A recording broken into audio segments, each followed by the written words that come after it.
پارے کے اہم اسباق. دل کا سخت ہونا بدبختی کی علامت ہے.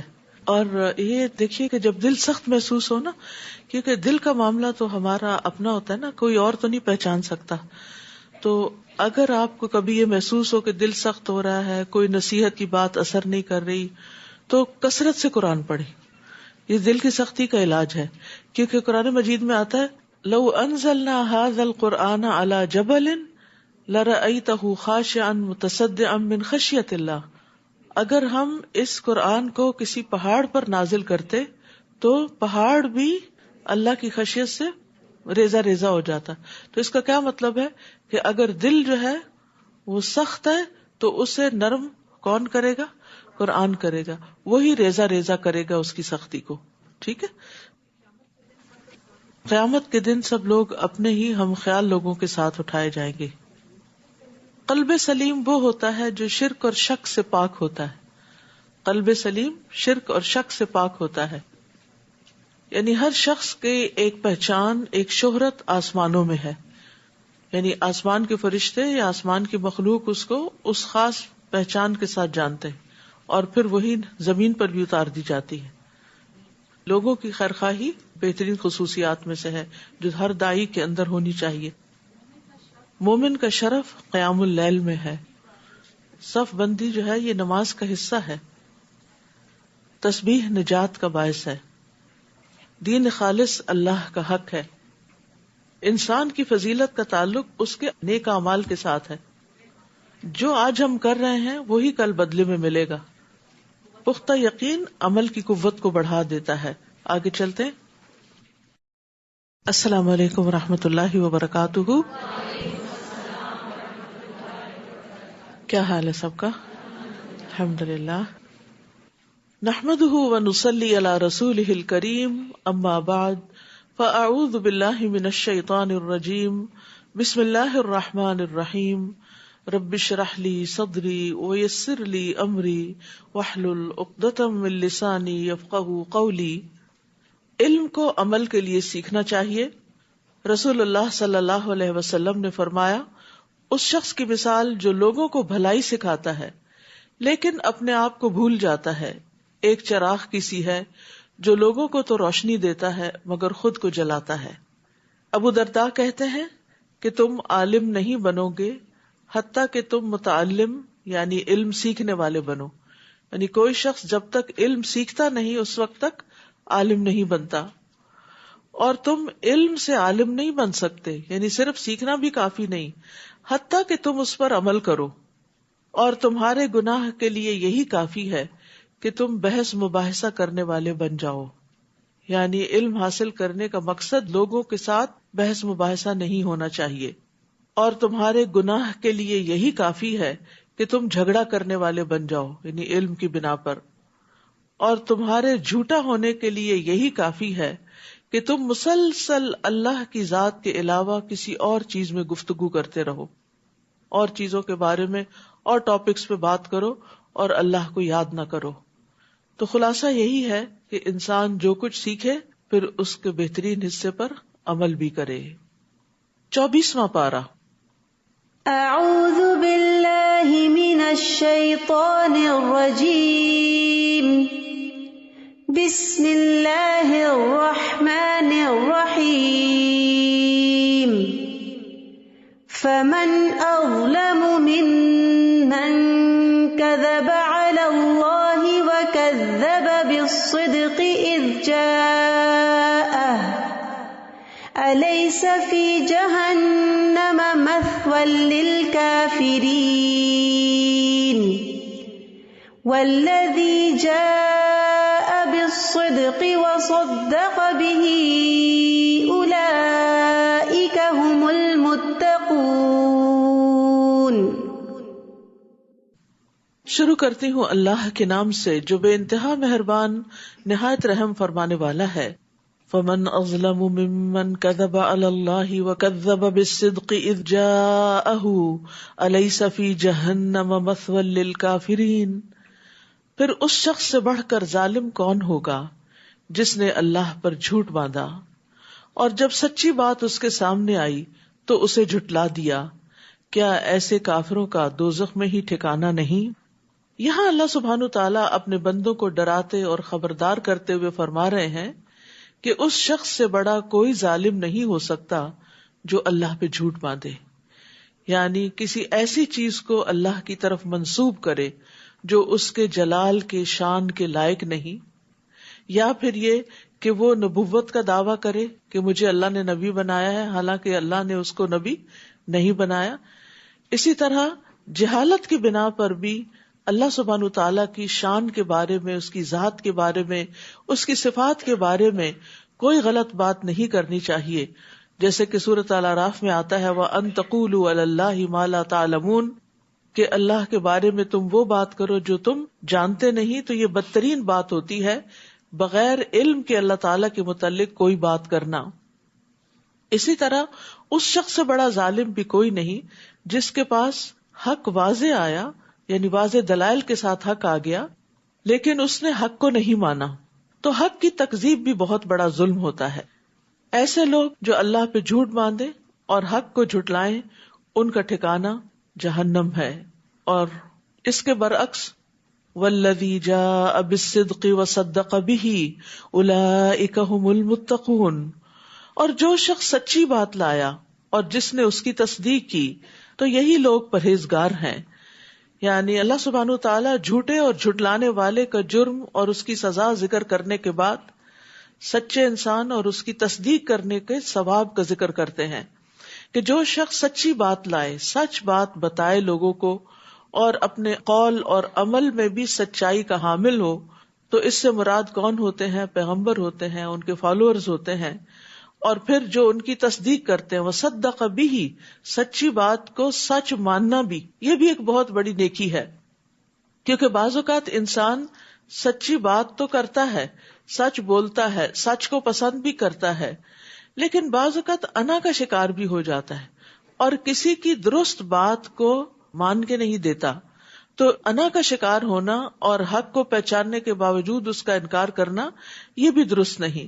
لیکن جس کے اندر یہ دونوں صفات پائی جاتی ہوں، خود بھی سچا ہو اور اس کے ساتھ ساتھ وہ سچائی کی تصدیق کرے، یعنی سچ سامنے آ جائے تو اس کو سچ مانے، اس کو سچ کہے، تو یہی لوگ دراصل متقی ہوتے ہیں، کیونکہ تقوی کے علاوہ کوئی چیز نہیں جو انسان کے اندر یہ خوبی پیدا کرے۔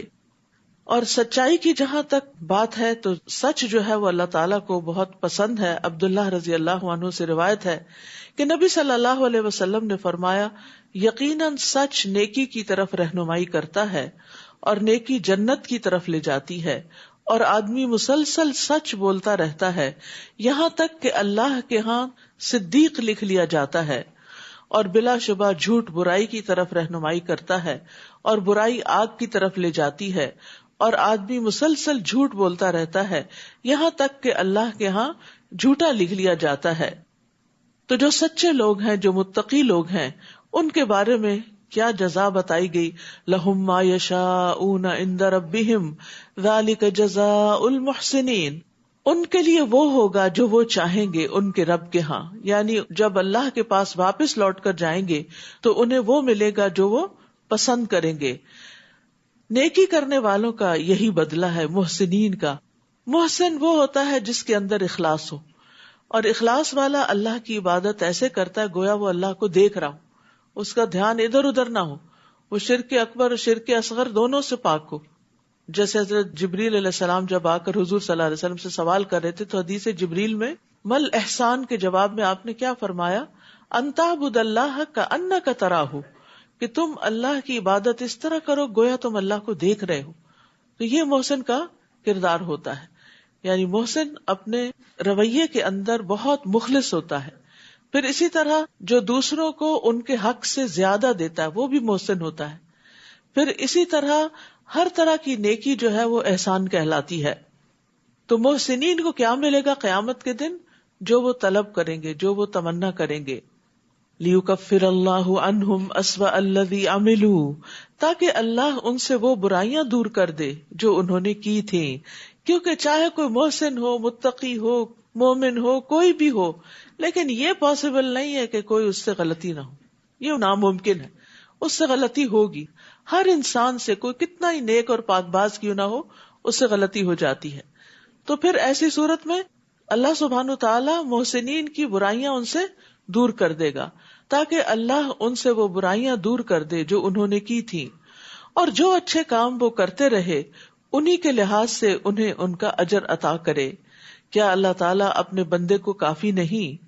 اور یہ لوگ آپ کو ان سے ڈراتے ہیں جو اس کے سوا ہیں، اور جسے اللہ گمراہ کر دے اسے کوئی ہدایت دینے والا نہیں.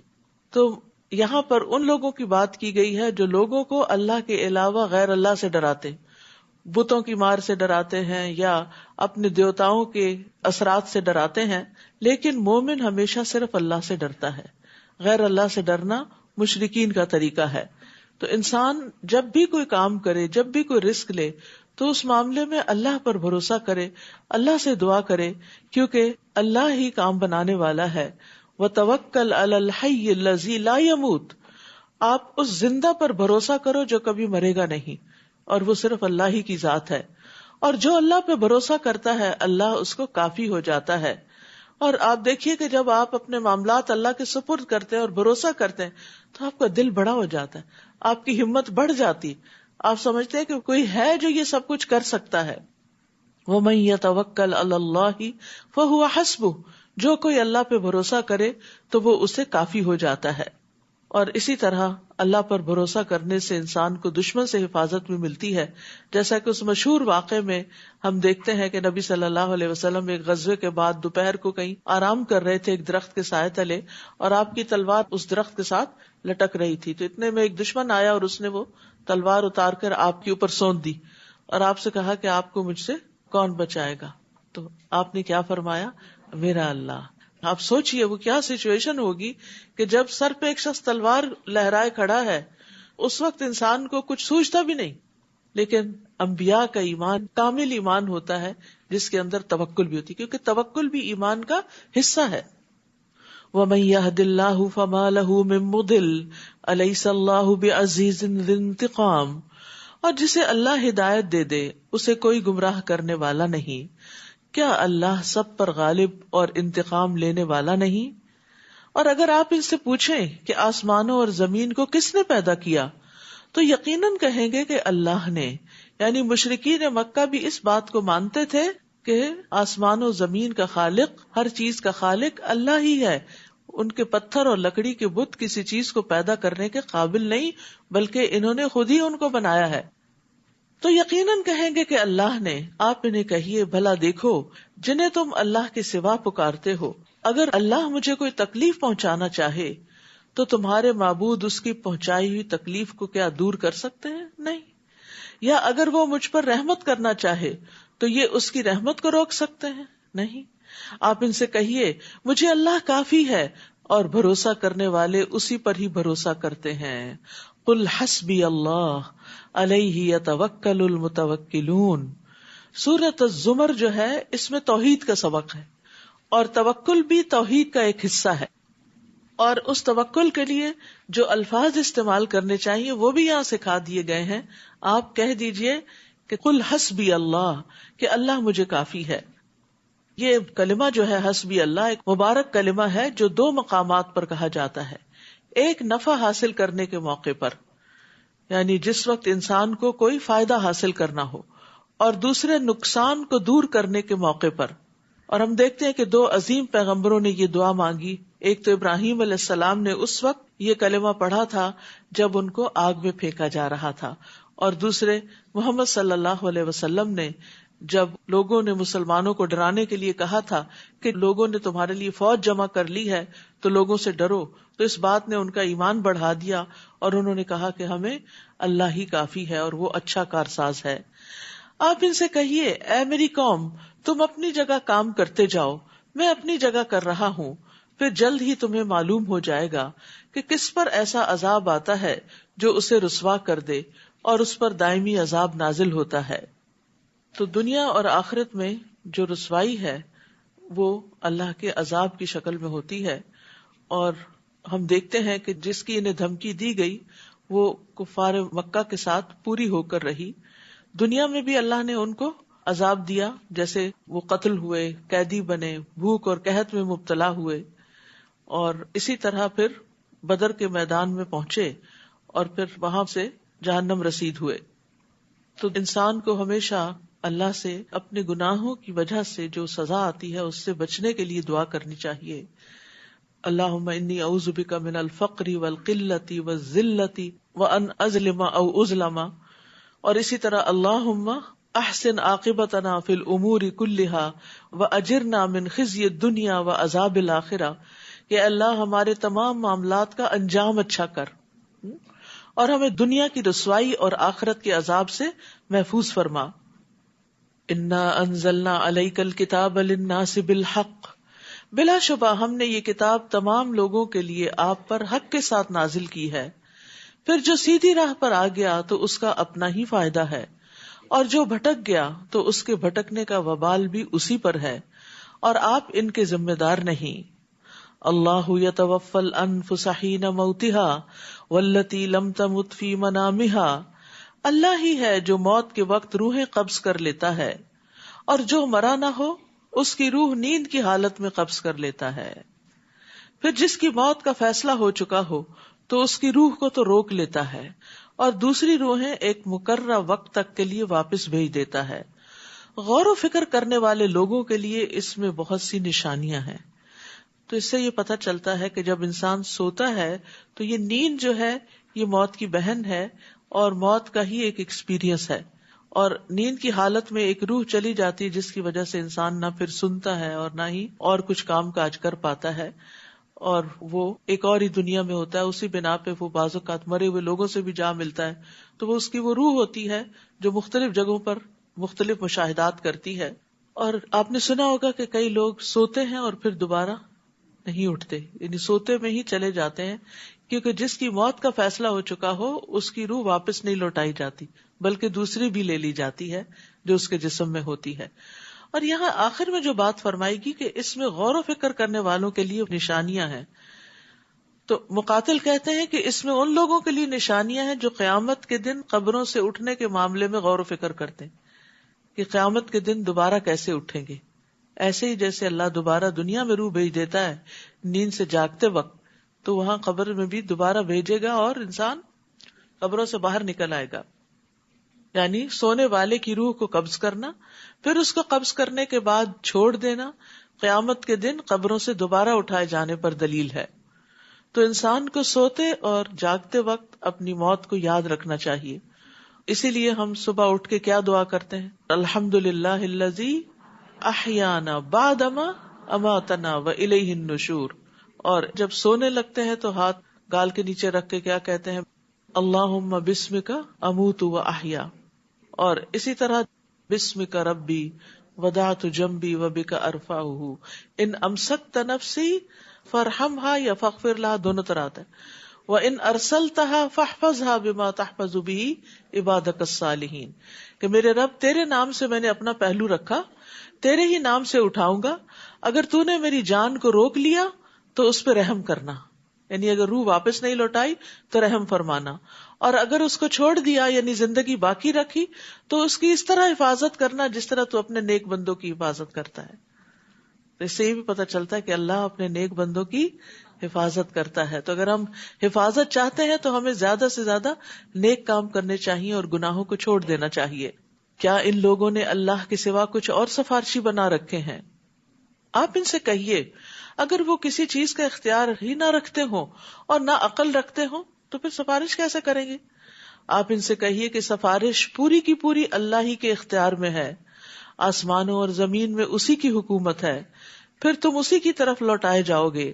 اور جب اللہ اکیلے کا ذکر کیا جائے تو جو لوگ آخرت پر ایمان نہیں رکھتے ان کے دل گھٹ جاتے ہیں، اور جب اللہ کے علاوہ دوسروں کا ذکر کیا جائے تو بڑے خوش ہو جاتے ہیں.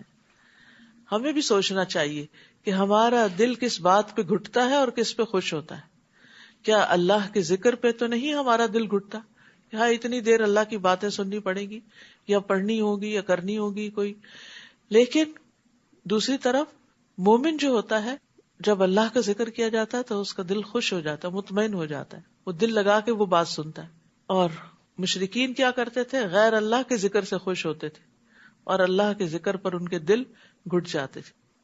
اور یہ ہر انسان پہ ویری کرتا ہے کہ وہ کس چیز کو پسند کرتا ہے، کیونکہ جو جس چیز کو پسند کرتا ہے اس کا ذکر آتے ہی اس کے منہ پہ مسکراہٹ آ جاتی. یعنی آپ دیکھیے اپنی عام زندگی میں بھی کہ کون سی چیزیں ہیں جن کے ذکر سے بھی آپ خوش ہو جاتے ہیں، تو یقیناً وہ چیزیں ہوں گی جو آپ کی پسندیدہ ہیں. اور کون سی چیزیں ہیں جن کا نام سنتے ہی آپ کے اندر ایک وحشت اور گھبراہٹ شروع ہو جاتی ہے. تو اس سے بھی آپ اپنا جائزہ لے سکتے ہیں کہ آپ کہاں کھڑے ہیں، یعنی آپ کا ایمان کتنا ہے اور آپ کی دلچسپیاں کتنی ہیں. تو ایمان والے جو ہیں وہ دن کے مختلف اوقات میں اللہ کو یاد کرتے ہیں اور اس کی طرف رجوع کرتے ہیں اور خوش ہوتے ہیں.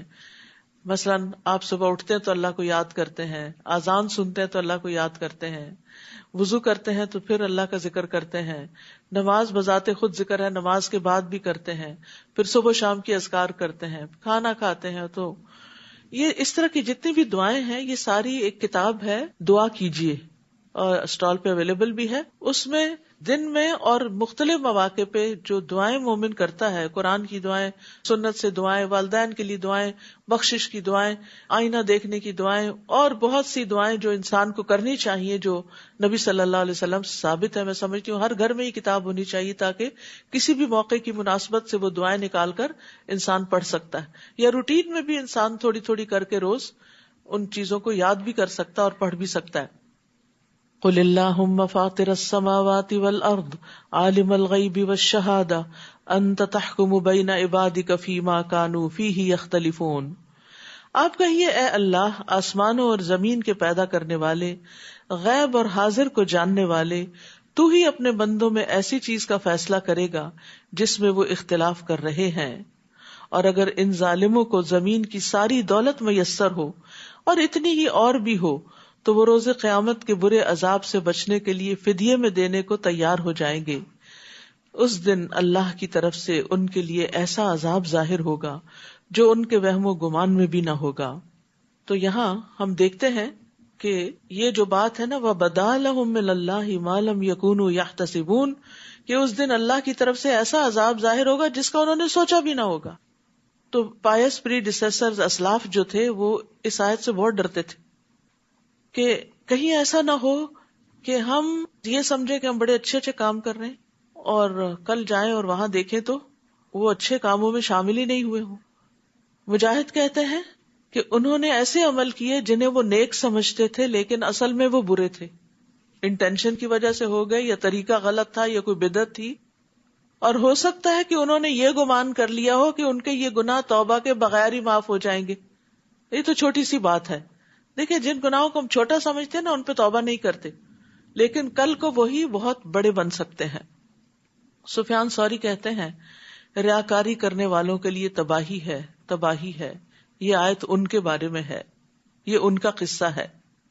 اکرمہ بن عمار کہتے ہیں کہ محمد بن منقدر اپنی موت کے وقت بہت زیادہ گھبرائے، گھبراہٹ طاری ہو گئی. تو ان کو کہا گیا یہ خوف اور گھبراہٹ کس بات پہ ہے؟ انہوں نے کہا کہ اللہ کی کتاب میں ایک آیت ہے جس سے میں ڈرتا ہوں، اور وہ ہے وَبَدَا لَهُم مِّنَ اللَّهِ مَا لَمْ يَكُونُوا يَحْتَسِبُونَ. اور میں ڈرتا ہوں کہ میرے سامنے وہ کچھ نہ آ جائے جس کا مجھے گمان بھی نہ ہو، خیال بھی نہ ہو. ہم اپنے بارے میں یہ سمجھتے رہے کہ سب اچھا ہے اور ہم نیک ہیں اور اچھے فرشتے آئیں گے جان لینے کے لیے، اور قبر میں بھی سب ٹھیک ہوگا اور آخرت میں بھی ہم امن میں ہوں گے. کس کو پتا؟ تو انسان کو کبھی بھی بے خوف نہیں ہونا چاہیے، اور جو کام وہ کرتے رہے اس کے برے نتائج ان کے سامنے آ جائیں گے، اور جس عذاب کا وہ مذاق اڑایا کرتے تھے وہ انہیں آ گھیرے گا. انسان کو جب کوئی تکلیف پہنچتی ہے تو ہمیں پکارتا ہے، پھر جب ہم اسے اپنی نعمت سے نوازتے ہیں تو کہتا ہے مجھے تو یہ چیز علم اور تجربے کی بنا پر حاصل ہوئی ہے. بات یوں نہیں بلکہ یہ ایک آزمائش ہوتی ہے، مگر ان میں سے اکثر نہیں جانتے. دنیا میں بھی انسان بڑی غلط فہمیوں کا شکار رہتا ہے کہ جب اس کو کوئی نعمت ملتی ہے، کوئی کامیابی ملتی ہے، تو وہ کیا کہتا ہے کہ یہ تو اس بنا پر ہے کہ میں اس کا تجربہ رکھتا تھا، میں نے اس پہ محنت کی اور یہ میرے علم کی وجہ سے مجھے ملی ہے، یا اللہ نے مجھے وہ چیز سکھائی تھی. حقیقت یہ ہے کہ یہ فتنہ ہے. ہر نعمت جو ایک آزمائش ہے. اب مثال کے طور پر ہمیں اگر نعمت قرآن ملتی ہے تو اس میں ہمارا امتحان بھی ہے کہ ہم اس پر اب جو پڑھ لیا سن لیا عمل کتنا کرتے ہیں, اپنی زندگی کو کتنا بدلتے ہیں. وَلَكِنَّ أَكْثَرَهُمْ لَا يَعْلَمُونَ, لیکن اکثر لوگ یہ بات, یہ نکتہ نہیں جانتے, یہ سمجھتے نہیں کہ نعمت آزمائش ہے اور انسان کا امتحان ہے, جس کے وجہ سے اللہ تعالیٰ انہیں ڈھیل دے کے پھر پکڑتا بھی ہے. ایسی ہی بات ان لوگوں نے بھی کہی تھی جو ان سے پہلے گزر چکے, پھر وہ چیز ان کے کسی کام نہ آئی جو وہ کما رہے تھے. یعنی پہلے لوگوں کو بھی اپنے علم اور ہنر اور فن پہ بڑا مان تھا, لیکن وہ چیزیں انہیں اللہ کے عذاب سے بچا نہ سکیں.